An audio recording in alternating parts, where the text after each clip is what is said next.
Media Vietnam benar-benar dibuat tercengang setelah melihat daftar pemain yang dipanggil Patrick Kluivert untuk memperkuat timnas Indonesia. Tak hanya soal nama besar, nilai pasar skuad Garuda pun langsung jadi sorotan.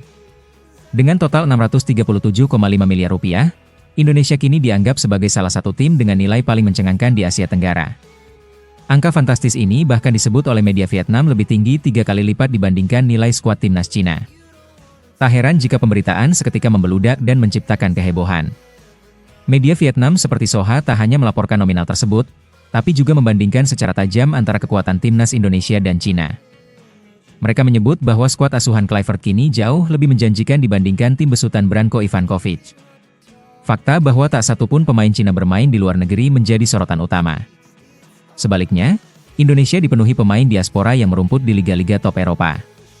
Ini membuat persepsi akan kekuatan Cina mulai tergeser, bahkan disindir sebagai tim yang mengalami kemunduran drastis dari tahun ke tahun. Ketertarikan media asing terhadap timnas Indonesia bukan semata-mata karena nilai pasar, tapi juga karena potensi besar yang dimilikinya. Para pemain muda Indonesia, yang kini memperkuat klub-klub elit di Eropa, memberikan warna baru dalam permainan Garuda. Kehadiran mereka memberikan harapan nyata bahwa Indonesia bisa bersaing di level yang lebih tinggi.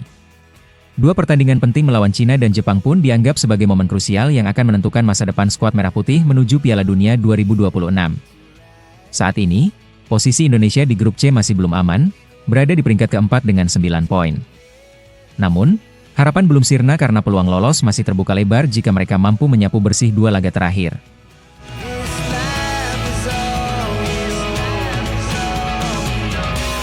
Misteri absennya Jordi Amat dalam latihan perdana timnas Indonesia akhirnya terungkap.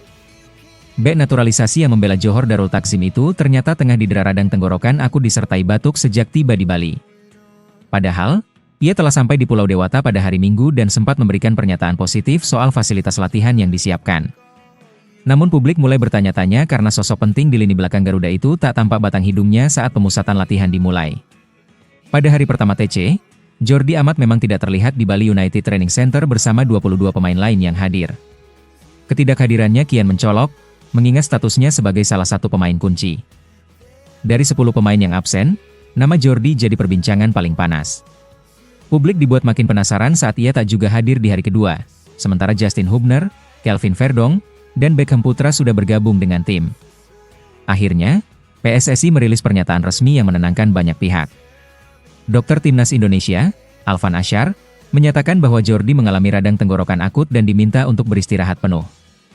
Meski begitu, kondisinya disebut terus membaik dan ia direncanakan akan mulai berlatih secara terpisah pada hari Kamis. Kabar ini menjadi angin segar, terutama menjelang laga penting melawan Cina dan Jepang.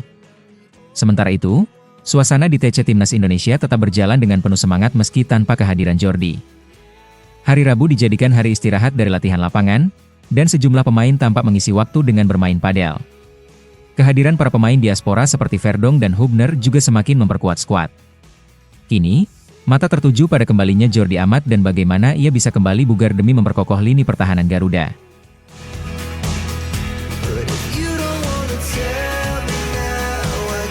Masa depan Mads Hilger di FC Twente kini tengah menjadi sorotan tajam media Belanda. Bek timnas Indonesia itu mengisyaratkan kemungkinan hengkang dari klub yang telah dibelanya sejak usia 10 tahun. Kontraknya memang hanya tersisa 1 musim lagi dan akan berakhir pada 30 Juni 2027. Namun hingga saat ini, pihak manajemen FC Twente belum mengajukan tawaran perpanjangan kontrak kepada Hilger. Hal ini memunculkan spekulasi bahwa pertandingan terakhir melawan AS Alkmaar bisa jadi penampilan perpisahannya. Cedera yang datang silih berganti membuat performanya kurang maksimal. Selain itu, FC Twente gagal lolos ke kompetisi Eropa usai kalah dramatis dari AS Alkmaar di final playoff UEFA Conference League. Kekalahan tersebut menjadi pukulan besar bagi klub dan pemain, sekaligus memperkuat rumor bahwa Hilger akan mencari tantangan baru. Dalam wawancara usai laga, ia mengaku belum memikirkan soal masa depan klub dan memilih untuk menunggu perkembangan lebih lanjut di musim panas ini. Meski belum ada kepastian kontrak, Mads Hilger tetap percaya diri dengan masa depannya di dunia sepak bola. Selama 4 hingga 5 musim terakhir, ia hampir selalu menjadi pilihan utama di jantung pertahanan FC Twente. Hal ini menjadi bukti bahwa ia memiliki nilai dan pengalaman yang tinggi untuk klub manapun yang akan ia tuju nantinya. Ia pun menjelaskan bahwa tak ada pembicaraan resmi soal kontrak baru sejauh ini, meskipun ia sangat mengenal dan mencintai klub tersebut. Namun demikian, dirinya tak menutup kemungkinan untuk pindah, bahkan ke sesama klub Belanda. Alih-alih larut dalam spekulasi, Hilger kini memilih mengalihkan fokus sepenuhnya ke timnas Indonesia. Ia siap bertarung dalam 2 laga krusial melawan Cina dan Jepang di kualifikasi Piala Dunia 2026. Hilger menegaskan bahwa saat ini pikirannya hanya tertuju untuk memberikan yang terbaik bagi Merah Putih.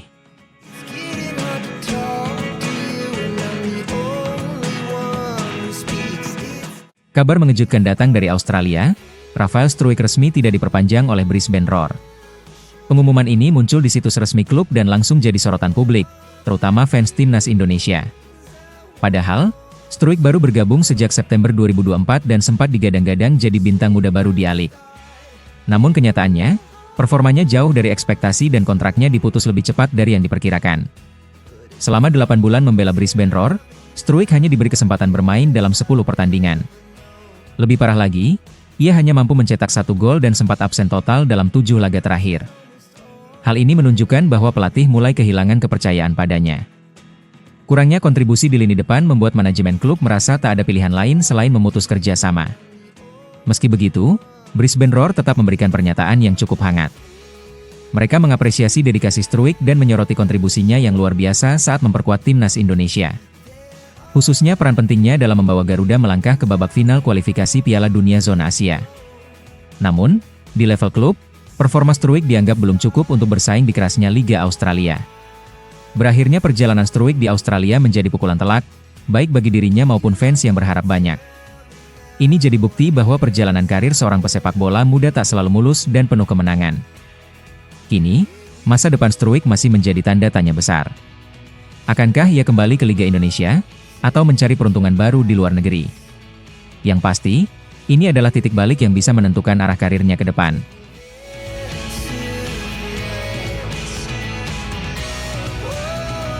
Patrick Kluivert akhirnya angkat bicara soal pendekatan permainan timnas Indonesia jelang laga-laga krusial. Dalam pernyataan yang mengejutkan, ia menegaskan bahwa gaya main indah bukan prioritas utamanya. Kemenangan adalah segalanya bagi sang pelatih asal Belanda, bahkan jika itu harus diraih lewat permainan yang tidak enak ditonton. Ia ingin menanamkan mental juara dalam skuad Garuda, bahwa hasil akhir lebih penting daripada cara mencapainya. Menurut Kluivert, mindset menang harus menjadi bagian dari DNA setiap pemain, bukan hanya mereka yang tampil di lapangan, tapi juga yang duduk di bangku cadangan. Ia percaya bahwa dengan pola pikir pemenang, tim akan lebih siap menghadapi tekanan dan situasi sulit di pertandingan. Baginya, sepak bola bukan hanya soal keindahan, tetapi juga tentang efisiensi dan hasil. Maka dari itu, ia meminta semua pemain untuk mengesampingkan ego bermain cantik jika tidak membawa kemenangan. Saat menghadapi laga hidup mati kontra Cina, Kluivert tidak mau ambil risiko. Ia menyatakan bahwa 3 poin adalah harga mati yang harus diperjuangkan demi menjaga asa lolos ke babak berikutnya. Selain Cina, Indonesia juga akan menghadapi Jepang, dan Kluivert menargetkan sapu bersih 6 poin dari 2 laga tersebut. Target ini dinilai realistis, mengingat perkembangan positif yang terus ditunjukkan skuad Garuda. Meski Jepang sudah memastikan diri lolos dan kemungkinan akan menurunkan tim cadangan, Kluivert tidak mau lengah. Ia tetap berencana menurunkan kekuatan terbaik untuk meladeni tim sekelas Samurai Biru. Pelatih yang pernah membela Barcelona ini menyebut bahwa apapun strategi Jepang nanti, Indonesia harus siap melawan dengan mental baja.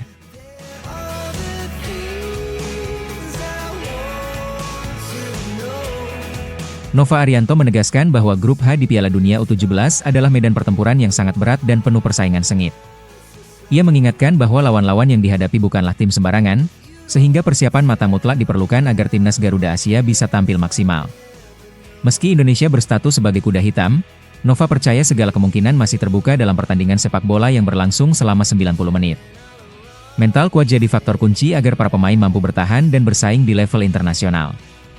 Nova berharap setiap pemain dapat menjaga fokus dan mental selama turnamen, sebab hasil pertandingan seringkali sulit diprediksi.